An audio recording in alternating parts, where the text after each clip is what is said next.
السلام علیکم ورحمۃ اللہ وبرکاتہ۔ امید آپ خیریت سے ہوں گے۔ الحمدللہ۔ ہم اعتکاف کے بارے میں کچھ باتیں پڑھ رہے تھے تو کسی کا سوال آیا تھا کہ اگر کسی سے اعتکاف درمیان میں ٹوٹ جائے، یعنی اس نے 5 دن اعتکاف کیا، کوئی ایمرجنسی ہو گئی، بیمار ہو گئی، یا کوئی گھر میں ایسا مسئلہ پیش آ گیا، یا پھر خواتین کو پیریڈز اچانک شروع ہو گئے، تو ایسی صورت میں پھر کیا کیا جائے؟ اس میں یہ ہے کہ اعتکاف سے اٹھ جائے انسان، اور اگر ہو سکے تو اگلے سال اس کی قضا دے دے۔ چونکہ یہ ایک مسنون عمل ہے تو سنتوں کی قضا واجب نہیں ہوتی، یعنی اگر کسی کی سنت چھٹ گئی ہے تو وہ سنت کی قضا نہیں پڑھی جاتی۔ اگرچہ ہم دیکھتے ہیں کہ نبی صلی اللہ علیہ وسلم نے فجر کی سنتیں جو ہیں وہ کبھی بھی نہیں چھوڑی، نہ سفر میں نہ حضر میں۔ اور اسی طرح ایک مرتبہ آپ سے کوئی وفد ملنے کے لیے آ گیا تو آپ کی ظہر کی سنتیں چھٹ گئیں تو آپ نے ان کو اس دن پھر عصر کی نماز کے بعد جب فارغ ہوئے تو ان کی قضا ادا کی۔ یعنی ایسی مثالیں ملتی ہیں۔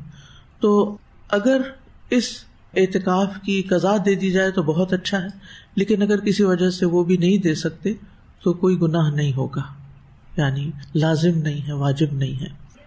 کسی نے نیت کی اعتکاف کی لیکن پھر جا نہیں سکے تو اس میں بھی کوئی حرج کی بات نہیں ہے۔ یہ ایسے ہی ہے جیسے کسی نے عمرے کی نیت کی اور وہ جا نہ سکا، یا کسی بھی نیک کام کی نیت کی اور پھر وہ پورا نہیں کر سکا، تو انشاءاللہ اس کو نیت کا اجر بھی ملے گا۔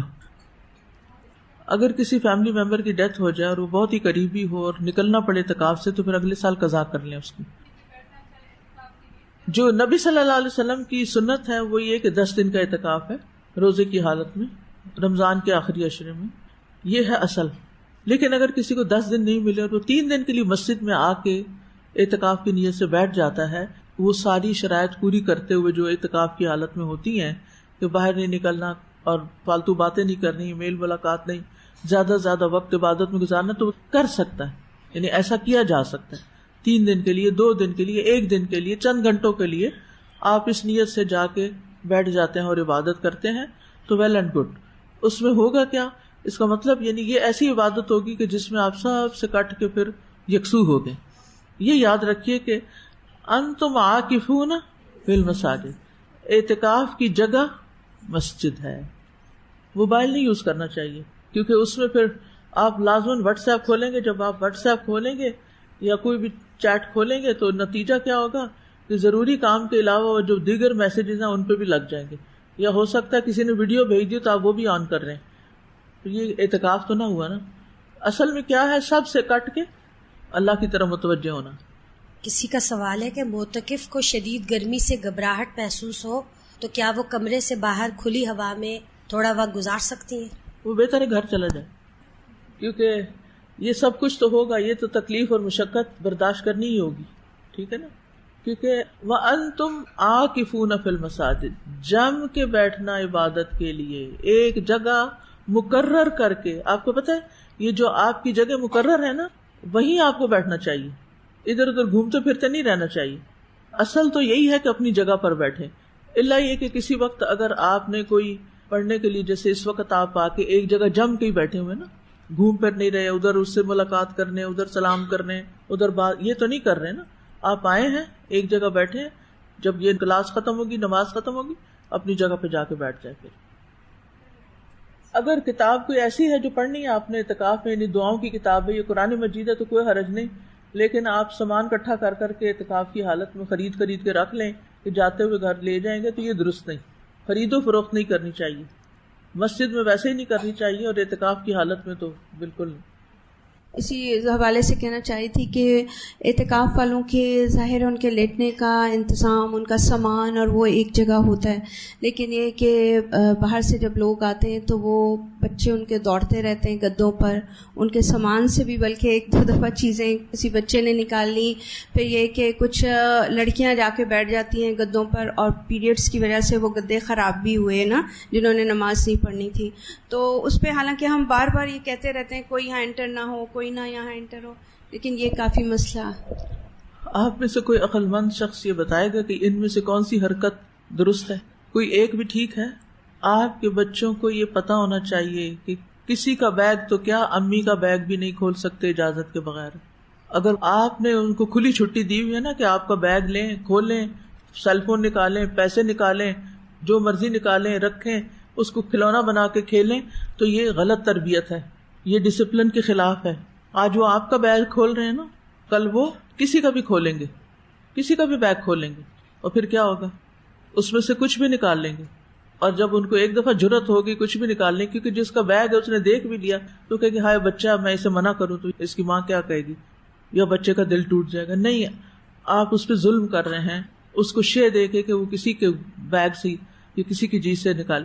آپ نے دیکھا ہوگا کہ کچھ لوگوں کی یہ عادت زندگی بھر نہیں بدلتی. وہ کسی کے گھر جاتے ہیں، بغیر گھر والوں کے آفر کیے وہ ان کی کوئی چیز اٹھا کے کھانا شروع کر دیتے ہیں. کوئی فریج کھول لیں گے، اس میں سے چیزیں نکالیں گے، کوئی گھوم پھر کے ادھر ادھر چیزیں دیکھیں گے. دس از رانگ. پکچرز لے رہے ہوتے ہیں بغیر اجازت، کسی کے گھر کی، کسی کے کھانے کی پکچر لے کے اپنے انسٹاگرام پہ ڈال دینا، یہ کہاں کی عقل مندی ہے؟ آپ اس سے پوچھ لیں، آپ اجازت دیتے ہیں؟ یہ چیز مجھے بہت اچھی لگ رہی ہے، میں اس کی پکچر لے لوں. اسی طرح کسی انسان کی جا کے پکچر لے لینا بغیر اس کی اجازت کے. یہ ساری چیزیں انتہا درجے کی گھٹیا، اخلاق سے گری ہوئی اور بد تہذیبی میں آتی ہیں. ایک مسلمان کی شایان شان نے یہ اخلاق. تو اگر آپ مسجد میں بچوں کو لے کر آتے ہیں تو پھر ان کو اپنے ساتھ ہی رکھیے، اور میک شور کیجیے کہ وہ جا کے نہ کسی کے گدے پہ کودیں اور نہ کسی کے بیگ کو کھولیں. وہ حدیث آپ نے نہیں پڑھی، اگر نہیں پڑھی تو ریاض الصالحین پڑھنا شروع کیجیے. جن لوگوں کا کورس ختم ہو رہا ہے نا، اب آگے کیا، واٹ نیکسٹ، تو ریاض الصالحین کا باقاعدہ کورسپونڈنس کورس بھی ہوتا ہے، لیکن اس کے علاوہ خود بھی آپ پڑھ کے آڈیو لیکچرز بھی ہیں، سن سکتے ہیں. اس میں واضح حدیث موجود ہے کہ کسی کی جگہ پر، کسی کی نشست پر اس کی اجازت کے بغیر نہیں بیٹھنا چاہیے. خاص طور پر اگر کسی کے گھر میں آپ گئے ہیں یا کسی کی پرائیویٹ جگہ ہے تو اس کی اجازت کے بغیر نہیں بیٹھیں گے آپ. یہ چھوٹے چھوٹے اخلاق ہیں، یہ چھوٹی چھوٹی نیکیاں ہیں، اور اسی سے ہم دوسروں کو تکلیف دیتے ہیں، اور پھر اسی سے لڑائیاں شروع ہوتی ہیں. اسی سے لوگ ہم سے ملنا نہیں چاہتے، پناہ مانگتے ہیں کہ یہ فلاں فیملی ہمارے گھر آئے کیونکہ ان کے بچوں نے آ کے ایک ادھم مچا دینا ہے. تو توبہ توبہ کرتے ہیں کہ کوئی ہمارے گھر آئے ایسے لوگ. پھر آپ روتے ہیں آنسو سے، میرے بھائی ایسے ہیں، وہ میرا اپنے گھر آنا پسند نہیں کرتے. اگلی بات نہیں بتاتے کہ آپ نے جو اپنے بچوں کو جیسے ٹرین کیا ہوا ہے، اور جو آپ جا کے وہاں فتنہ کریٹ کرتے ہیں، تو وہ کیوں نہیں پسند کرتے کہ آپ ان کے گھر آئیں. بعض اوقات ان کے گھر جا کے جائزہ لے کے کیا چیز ٹھیک ہے، کیا نہیں، کیا ان کی روایات کے مطابق، کیا نہیں، پھر بھائی کے کان بھرتے ہیں. بعض خواتین یہ کرتی، بھائی کے کان بھرتی ہیں. وہ کیا کہتی ہیں، تمہاری بیوی کو تو یہ بھی نہیں آتا، تمہارے گھر میں نے دیکھا یہ چیز خراب ہو رہی تھی، تمہاری بیوی بہت پیسے لٹاتی ہے، وہ یہ کرتی ہے، وہ کرتی ہے. اب آپ خود سوچیں کہ یہ آپ کیا کر رہے ہیں. کیا یہ باتیں زیب دیتی ہیں آپ کو؟ کیا ان پہ حساب نہیں ہوگا؟ کیا یہ سب کچھ اعمال نامے میں لکھا نہیں جا رہا؟ یہ تو اتنی بڑی شیطانی حرکت ہے کہ میاں بیوی کے درمیان فساد ڈلوانا اور شکایتیں لگا کے گھر توڑوانا، یہ جو ابلیس کا کام ہے. آپ ابلیس کے چیلے بن جاتے ہیں جب یہ کام کرتے ہیں، چاہے آپ سگے بہن بھائی کیوں نہ ہو. اس لیے بہت ضروری ہے کہ ان حرکتوں سے باز آئیں، آنکھیں بند کر لیں. وہ ان کا معاملہ ہے، وہ خود دیکھیں. آپ کو اس لیے نہیں ان کے گھر آنے کا موقع ملا کہ آپ ان کی صرف ایک دشمن کی نظر سے چیزوں کا جائزہ لیتے رہیں یا ایک حاسد کی نظر سے دیکھتے رہیں. وہ ریپل ایفیکٹ ہوتا ہے، پھر وہ آگے سے آگے بہت سے لوگ اس میں انوالو ہو جاتے ہیں. واقع میں جیسے آتا ہے کہ ہر ایک نے لکل منہم مکتسب من الاسم، ہر ایک کا گناہ میں ایک حصہ ہے جو اس نے کمائی کی.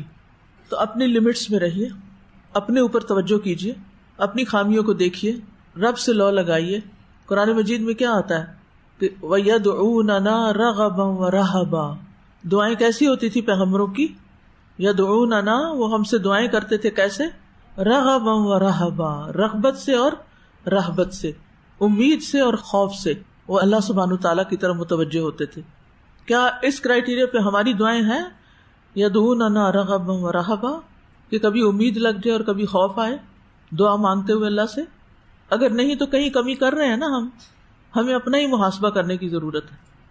نہیں، گھر میں اعتکاف نہیں ہوتا، ویسے آپ نے عبادت کے لیے سب سے الگ ہو کے بیٹھنا ہے تو آپ الگ ہو کے بیٹھ جائیے، لیکن اس کو اعتکاف کا نام نہ دیجیے. ٹھیک ہے.